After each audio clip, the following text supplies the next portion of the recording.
Sometimes the smallest betrayal leaves the largest echo, and sometimes $20 is enough to build an empire. The envelope arrived on a quiet Monday morning, resting alone on the polished walnut desk of Alexander Pierce, a man whose name once appeared on the cover of business magazines beside words like visionary, billionaire, and empire builder. The envelope itself was ordinary, cream-colored, unremarkable in every possible way, the kind of thing an assistant might normally discard without a second glance. Yet something about the neat handwriting across the front made Alexander pause before opening it. His office towered 40 floors above downtown Manhattan, glass walls framing the skyline like a living painting, taxis moving like yellow sparks far below while the Hudson River shimmered in the early light of spring. Alexander had returned from Europe only 2 days earlier after nearly a decade expanding Pierce global holdings across London, Paris, and Zurich, and the board meeting waiting on his calendar promised another year of record profits. Success surrounded him like armor. Yet as he slid a finger beneath the seal of the envelope, an unfamiliar tension crept into his chest. Inside was a single folded bill. $20. The paper looked older than it should have, slightly creased at the corners as if it had been carried through years of motion and memory. And for a long moment Alexander simply stared at it, the faint scent of paper and time rising from the desk between his hands. Then he saw the note written beneath it in elegant blue ink. "I believe this belongs to you." The handwriting was calm, precise, unmistakably familiar. Naomi Carter. The name moved through Alexander's mind like a distant thunder rolling across water, stirring memories he had carefully buried beneath years of ambition and expansion. Naomi Carter. A woman who once stood in the marble lobby of a penthouse apartment holding nothing but a small overnight bag and quiet dignity. A woman who had looked at him with steady eyes while the city lights reflected in the glass walls behind her. A woman who had been carrying his child. Alexander leaned back slowly in his leather chair, the $20 bill still resting in his palm, like a question he could not escape. Outside the windows, helicopters crossed the skyline, and the city moved forward as if nothing in the world had changed, but inside his office the air felt suddenly heavier, as though the past itself had stepped through the door. 10 years earlier the night had been colder than expected for early April, the wind sweeping along the East River, while Naomi stood near the doorway of their penthouse apartment. She had been wearing a soft gray coat pulled carefully around her shoulders, one hand resting unconsciously over the quiet curve of her stomach. Alexander remembered the silence most of all. Not anger, not shouting, just silence. He had been preparing for a 6-month expansion trip to Europe, a trip that would soon stretch into years of international growth, and the pressure from investors and advisors had convinced him that everything else in life needed to wait, including Naomi, including the child she had told him about only days before. The envelope of travel documents had been on the table beside his suitcase, and somewhere in the rush of departures and schedules he had taken $20 from his wallet and placed it into Naomi's hand, as if the moment were nothing more than a passing inconvenience. "Take this," he had said without meeting her eyes. "It should help for now." The memory returned with painful clarity as Alexander looked down at the same bill now resting on his desk. $20. At the time it had meant nothing to him. A small gesture during a busy departure. A detail lost inside a much larger ambition. But Naomi had looked at the bill differently. She had studied it for a long moment.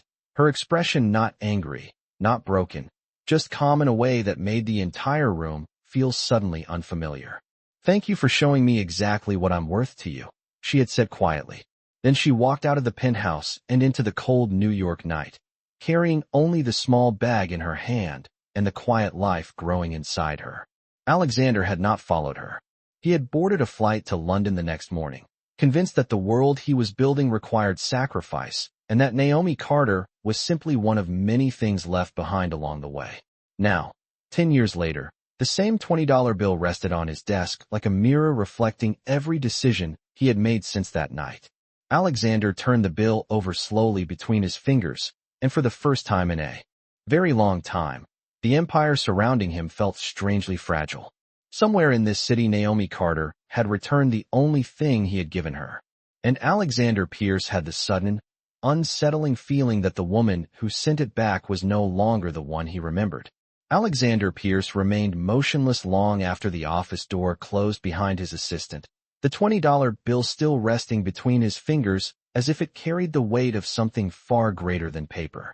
Outside his glass walls, Manhattan pulsed with its usual rhythm, horns echoing along avenues, the distant hum of helicopters crossing the river, sunlight reflecting off skyscrapers like fragments of polished steel.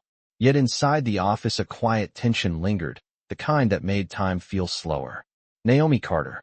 The name had not crossed his mind in years, at least not in a way he allowed himself to examine. Success had been an efficient distraction. Europe had demanded everything from him during those years. London boardrooms, Zurich negotiations, Paris expansions, private flights that blurred the lines between months and continents. Every deal had moved Pierce Global Holdings forward until the company became something unstoppable, an empire of investments, technology ventures, and medical infrastructure projects spread across 3 continents. In that world, there had been no space for unfinished memories. Until now. Alexander rose from his chair and walked slowly toward the window, the $20 bill folded carefully in his hand. From 40 floors up, the city looked orderly and predictable, a grid of streets and ambition that had always made sense to him. The man who had left for Europe 10 years earlier believed that success required ruthless clarity, that emotional attachments could only slow the momentum of a rising empire. Naomi had simply been part of a chapter he closed. That was what he had told himself every time her face briefly returned to his thoughts during sleepless nights in foreign hotels. Yet the memory refused to remain distant now. He remembered the softness of her voice the night she told him about the baby, the quiet determination in her eyes that had always contrasted with the cold efficiency of the business world he lived in. Naomi had never been impressed by wealth or reputation. When they first met, she had been finishing her graduate program while working part-time at a small community health clinic on the Upper West Side, a place where patients waited hours for appointments and where Naomi somehow knew every single name in the waiting room. She had believed in things Alexander once admired but eventually stopped understanding. Kindness, patience, responsibility toward people who could not repay it. He had been drawn to that light at first, the calm confidence she carried without needing approval from anyone else. For a short time their lives had moved in perfect balance. Weekend mornings walking through Central Park, late dinners in quiet restaurants where Naomi would laugh at his relentless business calls and gently remind him that the world would survive if he ignored his phone for one evening. Those memories now felt strangely fragile, like photographs left too long in sunlight. Alexander turned the bill over again and noticed something he had missed before. On the lower corner, Naomi had written a small line beneath the note in blue ink. Compound interest works in unexpected ways. Alexander frowned slightly, repeating the words in his mind. Compound interest.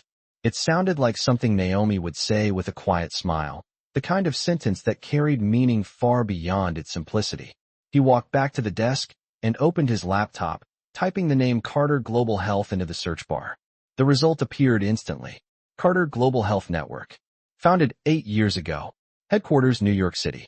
Rapid expansion across multiple states, providing community-based medical services and advanced research programs focused on women and children. Estimated valuation over $3 billion. Alexander stared at the screen in silence. Beneath the headline photograph stood a woman at a conference podium, black dress, composed posture, calm confidence in the way she held herself before an audience of hundreds. Naomi Carter. She looked different from the woman who had left the penthouse 10 years earlier. Not older in the usual sense, but steadier, as if time had shaped her into something stronger than he remembered. The article described a company that had grown with unusual speed, attracting major investors while maintaining a mission focused on affordable healthcare programs across urban and rural communities. Hospitals, clinics, research centers, an entire network expanding across the country. Alexander leaned back slowly, the room suddenly very quiet again. The $20 bill rested on the desk beside the laptop screen, showing Naomi Carter standing beneath bright conference lights, her name printed beneath the headline of a billion-dollar organization. For the first time since opening the envelope that morning, Alexander Pierce understood the meaning of the note she had written. Compound interest works in unexpected ways. 10 years ago, he had given Naomi Carter $20, and walked away believing it meant nothing. Now he was beginning to realize that the smallest decision of his life had quietly grown into something far beyond his control. The sunlight had shifted across Alexander Pierce's office by the time he finally closed the article on his screen, but the quiet weight inside the room had not changed. Carter Global Health Network. The words still lingered in his mind with a strange clarity. Naomi Carter had not simply survived after leaving him. She had built something powerful, something undeniable. Alexander walked slowly toward the window again, the glass cool beneath his fingertips as he looked down at the movement of the city below. 10 years earlier, he believed ambition was the only language that shaped the future. Now he was beginning to see a different story unfolding in front of him. The photograph on the article replayed in his thoughts. Naomi standing on a conference stage, shoulders relaxed, expression steady, a calm authority in the way she spoke to the crowd. She looked nothing like the young woman who had once stood quietly in his penthouse apartment with the evening wind pressing against the windows. Back then, Naomi had always moved through the world with a quiet certainty that did not depend on wealth or reputation. It was the same certainty that now seemed to define the leader she had become. Alexander turned away from the window and returned to his desk, opening the full company profile of Carter Global Health. The numbers were impossible to ignore. 43 clinics across 8 states. A medical research partnership with 2 of the largest universities in the country. Mobile health units operating in underserved communities across the Midwest and the Southwest. Thousands of employees. Millions of patients served. The company had grown steadily each year, not with the aggressive acquisitions typical of the corporate world, but with a methodical expansion built around a clear mission. Affordable healthcare. Women and children first. Alexander leaned forward slightly, studying the timeline of the company's growth. Year 1. A single community clinic in Queens. Year 2. 2 locations and a small mobile outreach program. Year 3. Private investment secured. Year 4. Regional expansion. The progression continued until the present day, where Carter Global Health stood as one of the fastest-growing healthcare organizations in the country. It was not luck. It was discipline. The same kind of relentless discipline Alexander had spent his life applying to business. Except Naomi had done it without the resources he once controlled, without the global connections that had opened doors for him in every capital city in Europe. The realization made the quiet in the office feel heavier. Naomi had built all of this after walking away from his life with $20 and a child on the way. A child. The thought surfaced slowly but firmly now. Alexander's gaze drifted again to the photograph of Naomi speaking at the conference podium. Somewhere in the last 10 years, a child had grown up without him. A child who was now likely close to 10 years old. Alexander sat back in his chair as the idea settled into place, not with shock, but with a slow unfolding awareness that there were entire chapters of life he had never even attempted to read. His attention shifted to another line in the article that he had nearly overlooked earlier. The upcoming National Healthcare Innovation Summit in Manhattan. Carter Global Health listed as the keynote organization. Naomi Carter scheduled to deliver the opening address. The summit would begin in 3 days. Alexander stared at the line for a long moment before reaching for the $20 bill again. The paper felt softer now, worn by time, yet strangely steady. Naomi had sent it back to him for a reason. Not with anger. Not with accusation. Just a simple message and a reminder of the past he once believed was insignificant. Compound interest works in unexpected ways. Alexander slowly placed the bill back inside the envelope and set it beside his laptop. Outside the window, the afternoon light had begun to shift toward evening, long shadows stretching across the buildings of Manhattan as the city prepared for another restless night. 10 years earlier, Naomi Carter had walked away from his life without looking back. Now she was returning to the same city not as the woman he had dismissed, but as the leader of a company that had quietly changed thousands of lives. Alexander Pierce remained seated in the stillness of his office as a thought finally settled with undeniable clarity. In 3 days, Naomi Carter would stand on a stage only a few miles from where he sat now.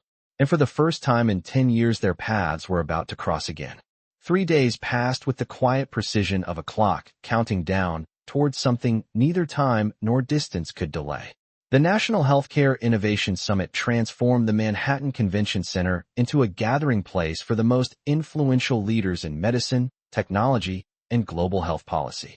Tall glass doors opened to a lobby filled with polished marble floors, banners displaying the names of pioneering medical organizations, and the steady murmur of hundreds of professionals exchanging ideas beneath the glow of modern chandeliers. Reporters stood near the entrance adjusting cameras, while conference staff moved quickly between registration desks. It was the kind of event that shaped the direction of healthcare policy for the next decade, and the name Carter Global Health appeared across the main stage banner in bold silver lettering. Alexander Pierce arrived just before the opening session began, stepping from a black sedan that stopped smoothly along the curb. The autumn air carried the cool edge of early October, and the city moved with its usual relentless rhythm around him. 10 years of boardrooms and negotiations had taught him how to enter any room with calm confidence. Yet as he walked through the revolving doors of the convention center, he felt something unfamiliar beneath his steady exterior. Anticipation mixed with a quiet unease.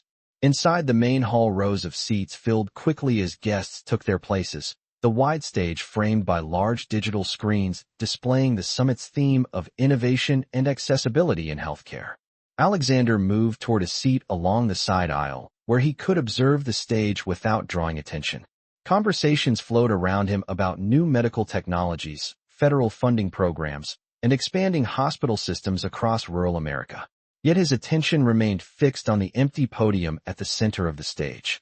A few moments later, the lights dimmed slightly, and the moderator stepped forward to introduce the keynote speaker.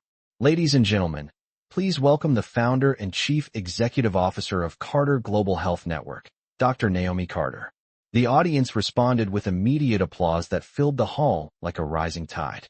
Alexander felt the sound echo in his chest as Naomi Carter walked onto the stage. For a moment, the entire room seemed to quiet around her presence. She wore a simple black dress that moved with effortless elegance as she approached the podium, her posture calm, her expression steady beneath the bright stage lights. The years had refined her presence rather than changed it. There was a quiet authority in the way she stood before the audience, the kind that came from conviction rather than status. Alexander watched in silence as Naomi looked across the room, her gaze moving slowly over the hundreds of people gathered there. When she began to speak, her voice carried clearly through the hall, calm and composed, the same steady tone he remembered from long conversations years earlier. She spoke about the patients who waited hours in overcrowded clinics, about rural families driving more than 50 miles for basic medical care, about the belief that healthcare should never be treated as a privilege reserved for those who could afford it. Her words were precise, but never dramatic, and that quiet sincerity seemed to hold the audience even more firmly than a passionate speech would have done. Screens beside the stage displayed images of Carter Global Health clinics, mobile medical units parked beside small-town schools, doctors and nurses treating children in communities that had long been ignored by larger hospital systems. Naomi explained how one clinic in Queens had grown into a network serving millions of patients across multiple states, and she spoke not of profit margins, but of responsibility, of systems that could be built to serve people instead of simply managing them. Alexander remained completely still as he listened. The woman speaking before the crowd carried the same clarity she once held when she walked through Central Park explaining why healthcare systems needed to change. Back then he had admired her determination without believing it could shape the world. Now the evidence stood before him in the form of an entire organization that had grown quietly while he expanded his own empire across continents. Near the end of her speech, Naomi paused briefly, glancing across the audience as if measuring the room itself. The hall was silent now, every listener focused on the calm confidence in her voice. Then she said something that made Alexander's breath slow almost imperceptibly. 10 years ago, I began with a single clinic and a promise to myself that opportunity can grow from the smallest beginning. Sometimes the world gives you only a little to start with. Sometimes it gives you $20. A faint ripple of curious laughter moved through the audience, but Naomi only smiled gently and continued speaking about resilience and responsibility. Alexander Pierce sat motionless among hundreds of strangers as those words settled into the quiet space between past and present, realizing that Naomi Carter had not only remembered the moment that changed her life. She had built an entire future from it. The applause that followed Naomi Carter's speech filled the convention hall with a rising wave of admiration, the kind of applause that was not polite or routine, but genuine, warm, and deeply respectful. People stood from their seats across the wide auditorium, doctors, policy leaders, investors, and medical researchers clapping with a sense that they had witnessed something more meaningful than a typical conference presentation. Naomi stepped back from the podium with the same quiet composure she had carried throughout the speech, offering a small nod of gratitude before leaving the stage. The moderator returned briefly to announce the next panel discussion, but the attention of the audience had clearly shifted. Conversations began instantly in the rows around Alexander Pierce, voices filled with admiration. Some spoke about Carter Global Health as the future of community medicine. Others discussed the rare balance Naomi Carter seemed to hold between compassion and strategy. One older physician sitting 2 rows ahead even remarked that it had been the most grounded speech he had heard in 20 years of medical conferences. Alexander remained seated through the applause, his gaze still fixed on the stage where Naomi had stood moments earlier. The echo of her words remained steady in his mind, particularly the quiet line that had passed almost playfully through the audience. Sometimes the world gives you $20. The phrase had sounded simple to everyone else in the room. To Alexander, it carried the full weight of a decade. Slowly he stood and stepped into the aisle as the next presentation began. The crowd moved naturally toward the corridors outside the auditorium, where coffee stations and networking lounges had been arranged. The convention center lobby buzzed with energy as attendees discussed Naomi Carter's speech, several journalists already speaking into cameras while describing the growing influence of Carter Global Health. Alexander walked through the space. With measured calm, the quiet discipline of years in international boardrooms still shaping every movement. Yet his mind remained fixed on one realization that refused to fade. Naomi had not only remembered that moment from 10 years ago, she had transformed it into a philosophy powerful enough to guide an entire organization. Near the far side of the lobby, a smaller hallway led toward a reserved reception area where keynote speakers were often invited after major presentations. A discreet sign beside the door read Carter Global Health Private Reception.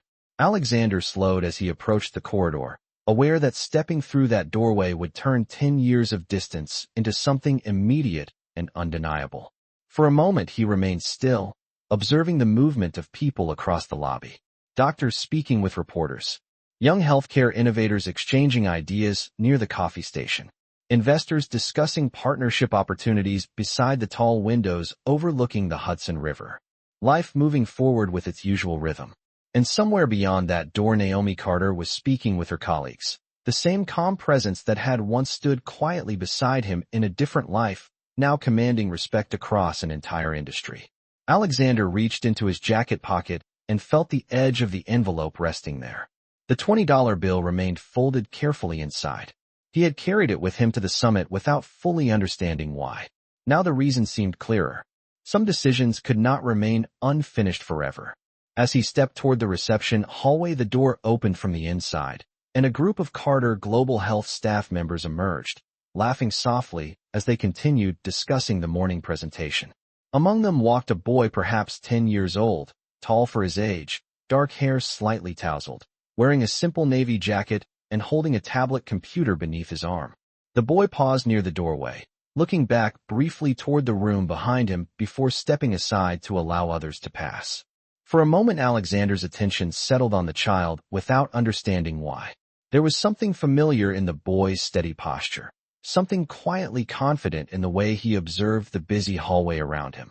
Then a woman's voice carried from inside the reception room, calm and warm. "Ethan, stay close please. We will leave in a few minutes." The boy turned immediately at the sound of the voice and smiled toward the doorway. Alexander Pierce felt the quiet world around him shift in a way he could not yet fully explain as the name settled in his thoughts with sudden clarity. "Ethan." The boy looked up briefly, his eyes meeting Alexander's for only a second before he stepped back toward the reception room, where Naomi Carter was waiting. The boy stepped back toward the reception room just as Naomi Carter appeared in the doorway, speaking quietly with 2 members of her leadership team. The bright hallway lights softened as she moved forward, her presence calm but unmistakably centered, the same quiet authority that had held an entire auditorium only an hour earlier. For a moment, Naomi did not notice Alexander standing a few feet away. Her attention rested on the conversation she was finishing, thanking her colleagues for the successful presentation and reminding them about the afternoon policy meeting scheduled across town. Then Ethan reached gently for her hand. "Mom, I finished reviewing the mobile clinic numbers you showed me earlier," he said with the natural curiosity of a child who had grown comfortable inside a world of ideas and responsibility. Naomi smiled softly and placed her hand on his shoulder. "We will look at them together later," she replied.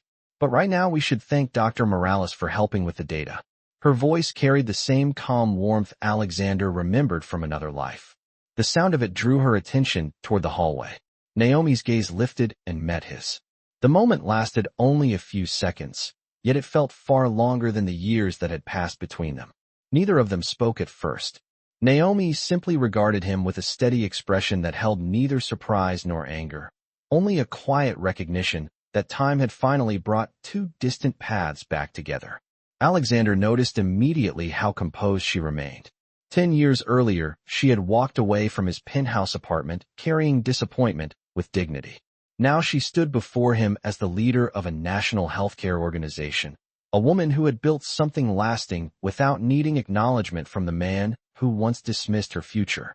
Ethan followed her gaze and looked toward Alexander with open curiosity.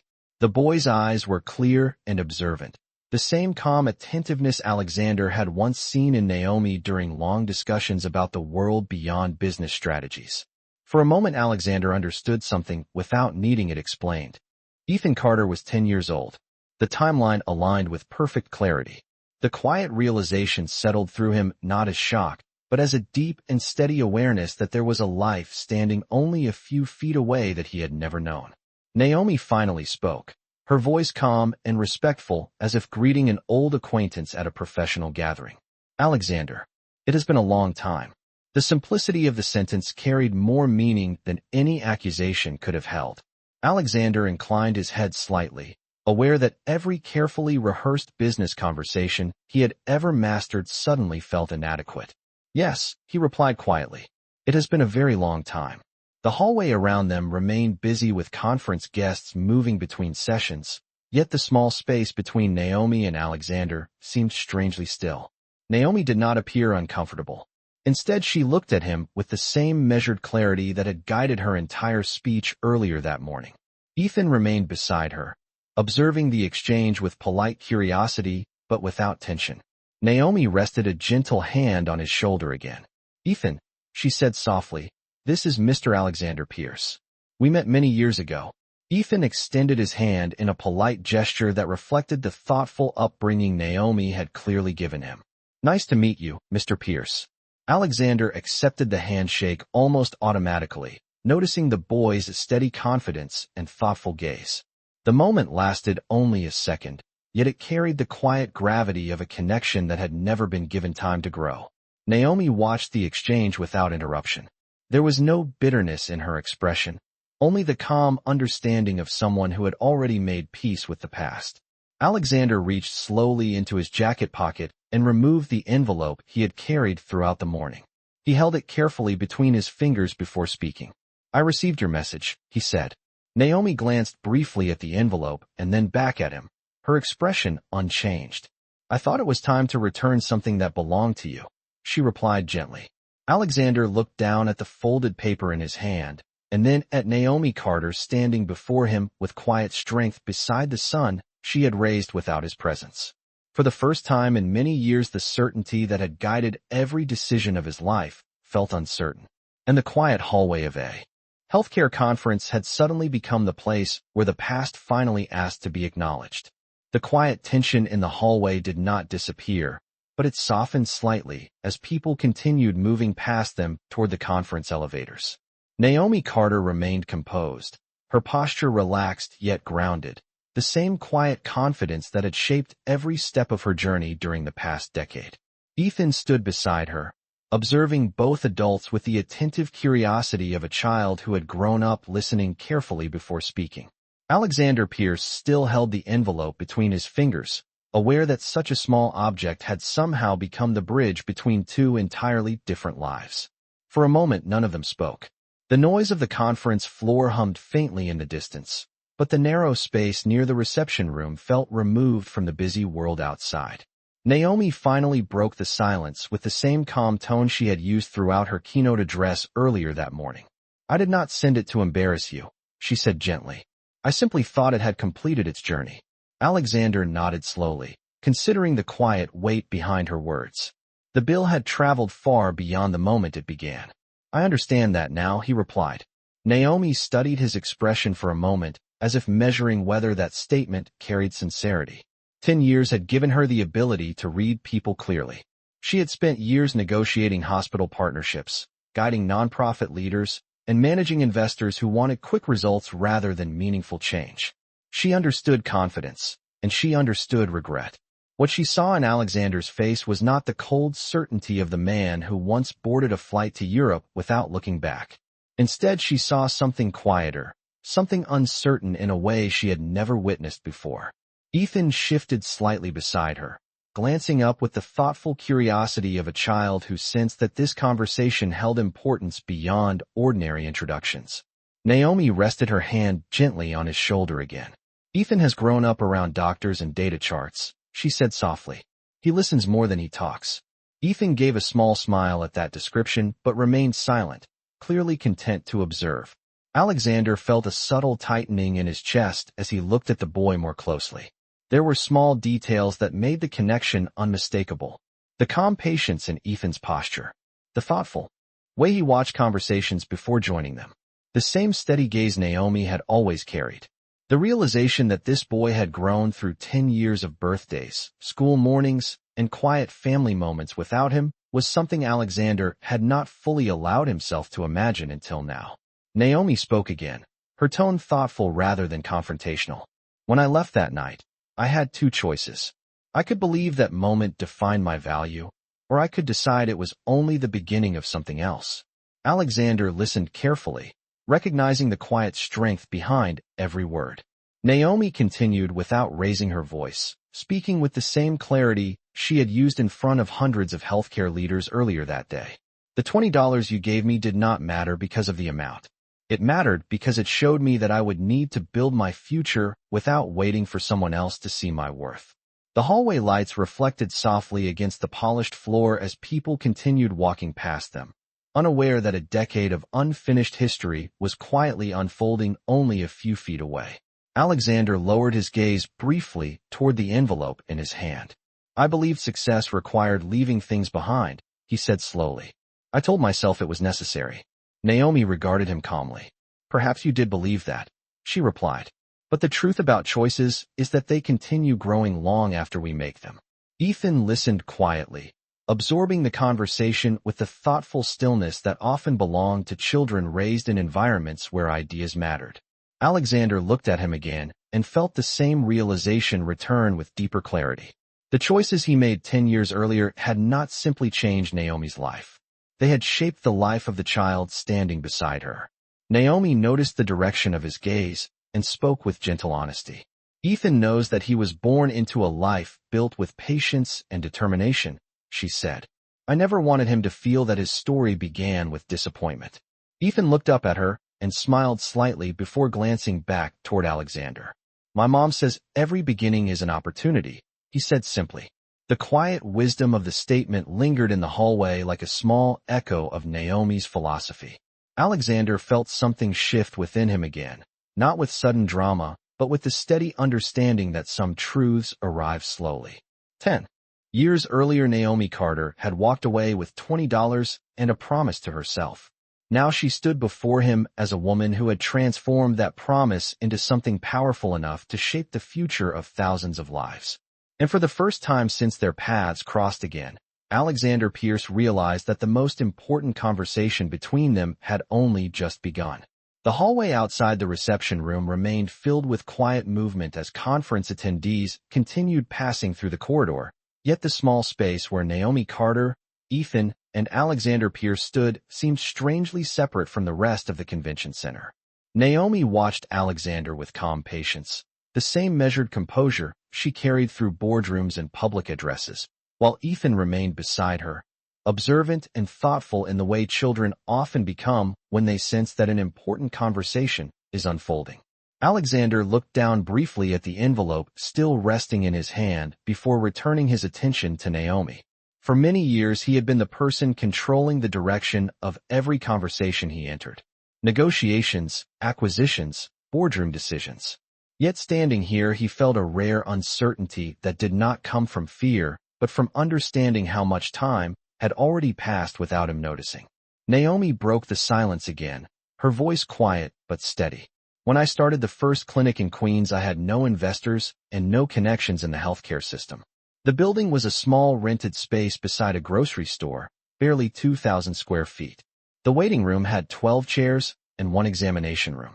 Alexander listened carefully, realizing he had never imagined the practical details behind the success he had just seen presented on a national stage. Naomi continued calmly. For the first 6 months, I worked 6 days a week and spent the 7th day writing grant proposals to foundations that often did not answer. I remember measuring every expense carefully because the clinic had to survive long enough to help the people who depended on it. Ethan looked up at her with quiet pride as she spoke, clearly familiar with the story. Alexander noticed the warmth in the boy's expression and understood that these memories were not distant history for them. They were the foundation of a life built together. Naomi glanced toward Ethan briefly before returning her attention to Alexander. "The $20 you gave me paid for the first box of printed patient forms," she said.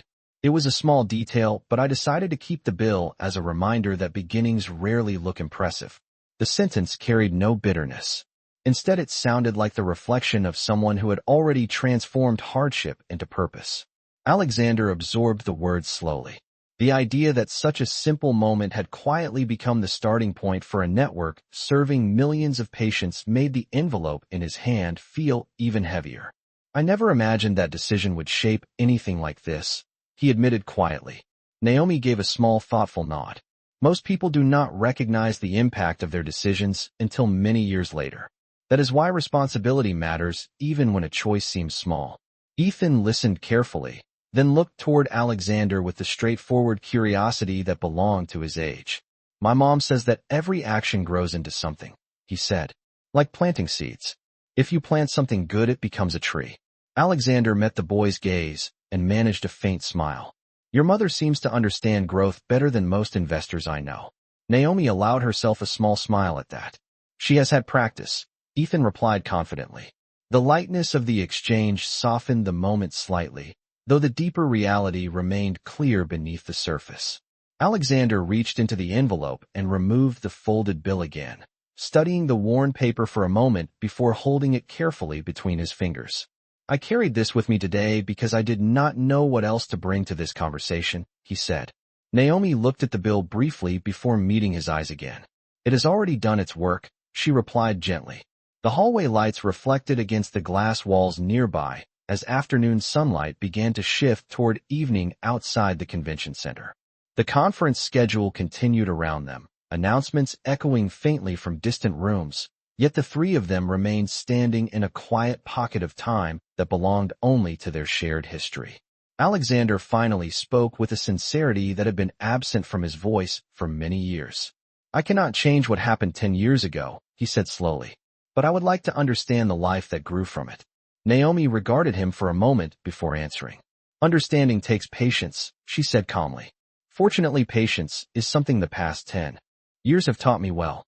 Ethan looked between them, sensing the quiet shift in the conversation, and for the first time since they met in the hallway, Alexander Pierce began to understand that the future standing before him would not be decided by wealth or influence, but by whether he could learn the same patience Naomi Carter had spent a decade building. The late afternoon light outside the convention center had begun to soften into the warm glow of early evening, casting long reflections across the glass walls that overlooked the Hudson River. Inside the hallway, the flow of conference guests had slowed as many attendees moved toward the final sessions of the day, leaving the corridor quieter than before. Naomi Carter stood calmly beside Ethan, her posture relaxed but grounded in the steady confidence that had carried her through the past decade. Alexander Pierce remained facing them, aware that the conversation unfolding here carried more weight than any boardroom negotiation he had experienced in years. For a moment he studied Ethan again, noticing how naturally the boy stood beside Naomi, the quiet trust between them visible in small gestures that required no explanation. It was clear that Ethan had grown up in a world shaped by stability and purpose. Alexander finally spoke with careful sincerity. "What kind of things do you like to study, Ethan?" The boy brightened slightly at the question, shifting the tablet computer under his arm. "I like science and engineering," he replied. "But my favorite subject is health systems. My mom says that understanding how systems work is the best way to help people." Naomi smiled gently at his answer, but did not interrupt. Ethan continued with the calm enthusiasm of someone accustomed to discussing ideas with adults. "I have been helping analyze the data from our mobile clinics. We track how far families travel to reach care and how many hours they wait before seeing a doctor." Alexander listened carefully, impressed by the clarity with which the boy explained the concept. "That sounds like important work," he said. Ethan nodded with quiet pride. "It helps us decide where to open the next clinic. My mom says numbers can tell stories about people if you listen carefully enough." Naomi glanced toward Alexander again, noticing the genuine attention he was giving the conversation. She had spent many years ensuring that Ethan grew up with curiosity and empathy rather than resentment toward a past he never witnessed. The hallway remained calm around them as distant conference announcements echoed faintly from another floor. Alexander spoke again, his tone thoughtful. "When I was 10 years old, I mostly thought about baseball and building model airplanes." Ethan smiled politely at that image. "I like airplanes too," he said. "But my mom says building healthy communities is a bigger project." Naomi allowed herself a small laugh at that comment. "It is a project that takes many people working together," she said. Alexander nodded slowly. "And patience." Naomi met his gaze for a moment. "Yes, patience more than anything else." The quiet honesty in the exchange seemed to settle something in the air between them. Alexander looked down again at the $20 bill still resting in his hand. 10 years earlier, that bill had represented distance and dismissal. Now it felt like a reminder of everything he had failed to understand about responsibility and consequence. He folded it carefully and returned it to the envelope before speaking again. "Naomi, I know I do not have the right to ask much of you, but I would like to be honest about something." Naomi waited without interruption. "I have spent the last decade building companies across Europe and Asia," Alexander continued. "I convinced myself that success meant staying focused on expansion and growth. But standing here today, I realize that I built those things while ignoring a life that mattered far more than any investment." Ethan listened quietly beside Naomi, sensing the seriousness in Alexander's voice even if he did not fully understand every layer of meaning behind the words. Naomi remained calm, her expression thoughtful rather than defensive. She had spent years preparing herself for the possibility that this moment might eventually come. "What are you hoping for now, Alexander?" she asked gently. The question was direct, but not unkind. Alexander considered it carefully before answering. "I am hoping for the chance to earn a place in the story that I walked away from," he said. "Not to change the past, but to understand the future." Naomi studied him for a long moment as the quiet hallway held the weight of the conversation. 10 years earlier, she had made peace with raising Ethan on her own and building a life defined by purpose rather than disappointment. Now the man who once left, without hesitation, stood before her asking for something far more difficult than forgiveness. He was asking for time. Ethan looked up at Naomi and then back at Alexander, sensing the importance of her answer. Naomi finally spoke with the same calm clarity that had guided every decision she made during the past decade. "The future is not something that can be claimed quickly," she said. "It is something that grows slowly through actions. If you want to understand our world, Alexander, you will have to begin the same way everyone else does. One step at a time." The quiet hallway seemed to hold its breath after Naomi Carter's answer, the words "one step at a time" lingering between them with a calm certainty that neither time nor wealth could hurry. Outside the tall glass windows, the evening sky above Manhattan had begun to deepen into shades of amber and blue, the city lights flickering on one by one along the river as the conference center slowly transitioned from the energy of daytime panels to the quieter rhythm of evening meetings. Alexander Pierce stood still for a moment, absorbing the meaning behind Naomi's response. For most of his life, progress had come through speed. Decisions made quickly, deals closed in hours, expansion measured in quarters and annual reports. Yet Naomi's world clearly moved according to a different measure, one shaped by patience and consistent effort rather than sudden advantage. Ethan shifted slightly beside her, glancing between the two adults with the thoughtful curiosity that had defined him throughout the conversation.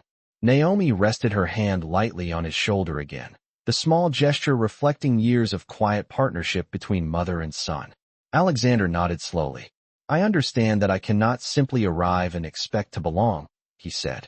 Naomi's expression remained calm but attentive. "Understanding is the beginning," she replied gently. "What matters is what follows." The corridor remained peaceful around them as the distant sound of conversation echoed from another conference room down the hall. Alexander considered his next words carefully. "I would like to see the work you are doing," he said. "Not as an investor or a board member, just as someone who wants to learn." Naomi studied him for a moment before responding. "Carter Global Health Clinics are open to anyone who wants to understand community care," she said. "The one in Queens is still our first location. It is small compared to the newer facilities, but it reminds us where everything began." Ethan looked up at Alexander again with quiet interest. "That is where we started the mobile clinic program too," he added. "My mom says the first solutions usually come from the places where people listen the most." Alexander gave a small, thoughtful smile. "It sounds like a good place to begin." Naomi nodded slightly. "Tomorrow morning, we will be there reviewing the patient access program. You are welcome to visit if you wish." The invitation was simple and practical, offered without ceremony or expectation. Yet Alexander understood its significance immediately. Naomi was not offering forgiveness or reconciliation. She was offering observation, a chance to see the world she had built step by step over 10 years. "Thank you," he said quietly. Ethan looked pleased with the idea. "The morning review usually starts at 8:30, he said with the matter-of-fact tone of someone who had attended many of those meetings before. Alexander raised his eyebrows slightly. 8:30 sounds early for a strategy meeting. Ethan shrugged lightly. "People who need medical care usually start their day early," he explained. Naomi smiled softly at the exchange. "Ethan has always been very serious about the clinic schedule," she said. Alexander felt something unexpectedly warm in the moment, a brief glimpse of the life that had grown quietly in his absence. The conference hallway lights brightened slightly as the evening session announcements echoed through the building speakers. Naomi glanced toward the exit corridor. "We should head out soon," she said to Ethan. "We still have a planning call with the West Coast team tonight." Ethan nodded and adjusted the tablet under his arm. As Naomi turned to leave, she paused briefly and looked back at Alexander.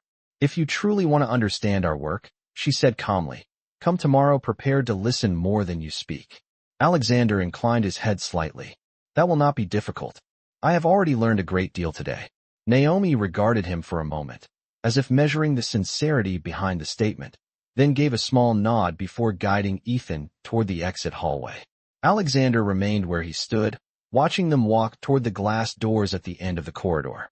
The quiet partnership between them was unmistakable, not built through convenience or wealth, but through 10 years of shared effort and steady belief. When the doors finally closed behind them, Alexander reached into his jacket pocket once more and felt the envelope resting there. 10 years ago, he had believed $20 represented the end of a chapter. Now it had become the beginning of something entirely different. And for the first time since returning from Europe, he realized that the most important work of his life might no longer be waiting in a boardroom, but in a small clinic in Queens where a new story was quietly preparing to begin. The next morning arrived with the pale silver light of early autumn stretching across the streets of Queens as the city slowly woke to another ordinary day. Small bakeries opened their doors, the scent of coffee drifting through narrow sidewalks while buses rumbled past rows of brick apartment buildings. Alexander Pierce stood on the corner across from a modest 2-story clinic building that carried a simple sign above the entrance reading Carter Global Health Community Clinic. The building was smaller than the headquarters towers and international offices he had spent the last decade visiting. Yet there was something steady about it, something purposeful in the quiet line of people already waiting outside the glass doors before the clinic officially opened.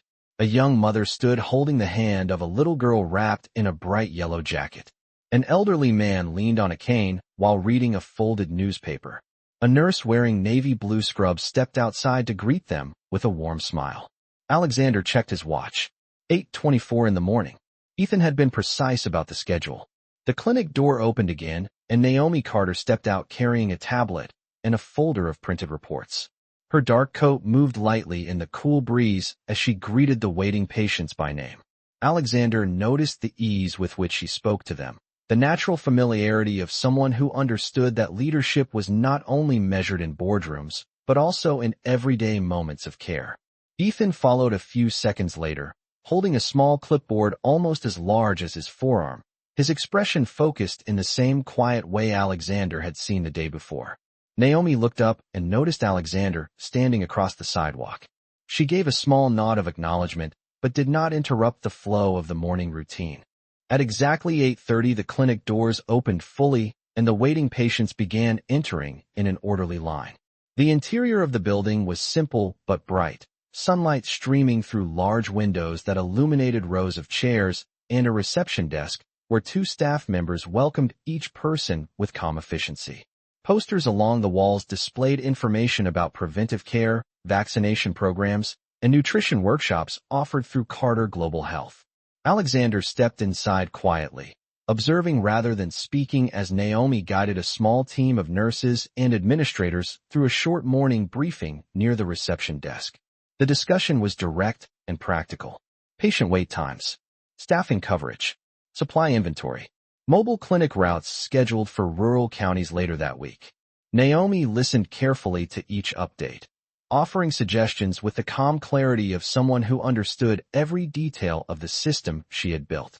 Ethan stood beside the group, occasionally pointing to charts on his clipboard as he shared updated travel distance data from the mobile clinics.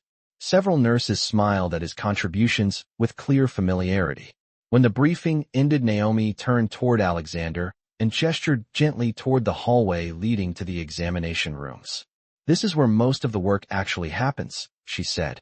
"The offices in Manhattan only see the results." Alexander followed her down the corridor, noticing how each room held patients speaking quietly with doctors who moved with calm focus rather than rushed urgency.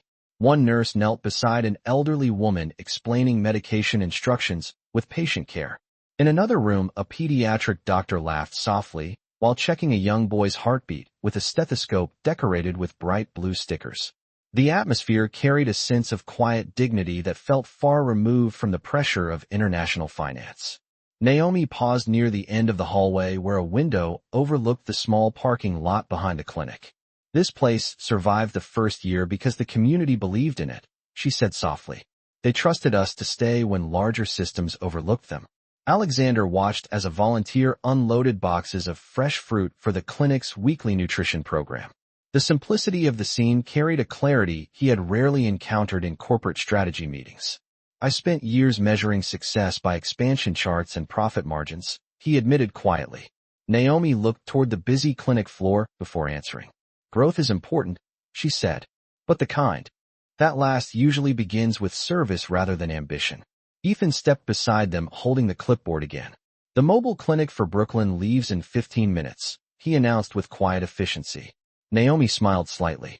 "Then we should let them know their data analyst is watching the schedule." Ethan grinned and hurried toward the back door. Alexander watched him go and felt the same steady realization returning once more. This world Naomi had built was not defined by what she lost 10 years earlier. It was defined by what she chose to build afterward. And standing inside the small clinic in Queens, Alexander Pierce understood that the opportunity Naomi offered him was not about repairing the past. It was about learning how to deserve a place in a future that had already begun. The morning continued unfolding inside the small clinic in Queens with the steady rhythm of people helping people. Phones rang softly behind the reception desk, while nurses moved through the hallway with quiet efficiency. Outside the windows, the neighborhood streets were fully awake now, sunlight warming the brick buildings and the small grocery store across the street where customers came and went carrying paper bags of fruit and bread. Alexander Pierce stood beside Naomi Carter near the back of the clinic, observing the movement around them with a kind of careful attention he had not practiced in many years. He noticed details he would once have overlooked. a doctor kneeling beside a young boy to explain how an inhaler worked, a volunteer translating medical instructions for an elderly couple who spoke little English, a whiteboard near the staff station listing vaccination schedules for the week. None of these moments carried the scale of billion-dollar mergers or international negotiations, yet each one clearly mattered to the people inside the building. Naomi watched him quietly for a moment before speaking. "This clinic was almost closed during its second year," she said. "The funding from our first grant ended sooner than expected, and we were short nearly $40,000 to keep the doors open through the winter." Alexander turned toward her, surprised by the calm honesty in her voice. "What happened?" Naomi rested her hand lightly against the window frame as she remembered. "I worked every day and every evening writing proposals and meeting with community groups. Some nights Ethan slept on a small couch in my office because I could not afford a babysitter while I finished the paperwork." Ethan, who had just returned from helping the mobile clinic team load supplies outside, heard his name and walked over with quiet curiosity. "You tell that story every year at the staff meeting," he said with a small grin. Naomi smiled slightly. "It reminds us how fragile beginnings can be." Alexander felt a quiet shift in his understanding as he listened. 10 years earlier, he had believed Naomi would struggle after leaving him. Instead, she had built a system strong enough to survive moments of uncertainty that would have discouraged most investors. Ethan leaned against the wall beside them, looking toward the hallway where patients continued arriving. "My mom says the hardest part is not starting something," he said. "It is choosing not to stop when things get difficult." Naomi looked at him with a warm expression of pride. "That lesson took many years to learn," she said. Alexander considered the words carefully. In his world, difficulty usually meant losing a market advantage or facing pressure from competitors. Here it meant deciding whether families in this neighborhood would have access to healthcare. The difference was impossible to ignore. A nurse approached Naomi carrying a clipboard. "Dr. Carter, the pediatric vaccination program is ahead of schedule this morning." Naomi reviewed the chart quickly and nodded with satisfaction.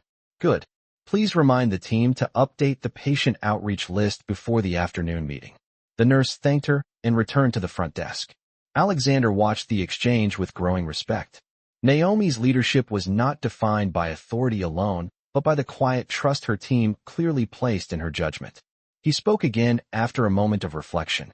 "Yesterday, you said the $20 paid for the first patient forms." Naomi nodded. "Yes. They were printed at a small shop 2 blocks from here." Alexander reached into his jacket pocket and removed the envelope once more. The worn bill rested inside exactly where he had left it the night before. "For years I believed money measured influence," he said slowly. "But it seems influence can begin with something much smaller." Naomi looked at the bill without reaching for it. "Influence begins with intention," she replied. "Money only follows the direction people choose." Ethan studied the bill with interest. "You kept it all these years?" he asked his mother. Naomi nodded gently. "It reminded me that even the smallest starting point can grow if you refuse to let it define your limits." The quiet meaning behind her words settled into the room like a final piece of understanding. Alexander folded the envelope again and returned it to his pocket. For the first time since entering the clinic, he felt something unfamiliar but steady. Not regret alone, but the possibility that his future could be shaped differently from the past he once believed was unchangeable. Naomi turned toward the hallway as another patient entered the clinic, her attention returning naturally to the work that had defined her life for 10 years. And standing beside her in that simple building in Queens, Alexander Pierce realized that the greatest lesson Naomi Carter had built from $20 was not success. It was purpose. The clinic in Queens continued its steady rhythm as late morning sunlight filled the waiting room with warm light, illuminating the quiet movement of doctors, nurses, and patients who trusted this small building with something as important as their health. Naomi Carter moved through the hallway speaking with staff members and greeting patients with the calm familiarity that had grown from years of shared effort.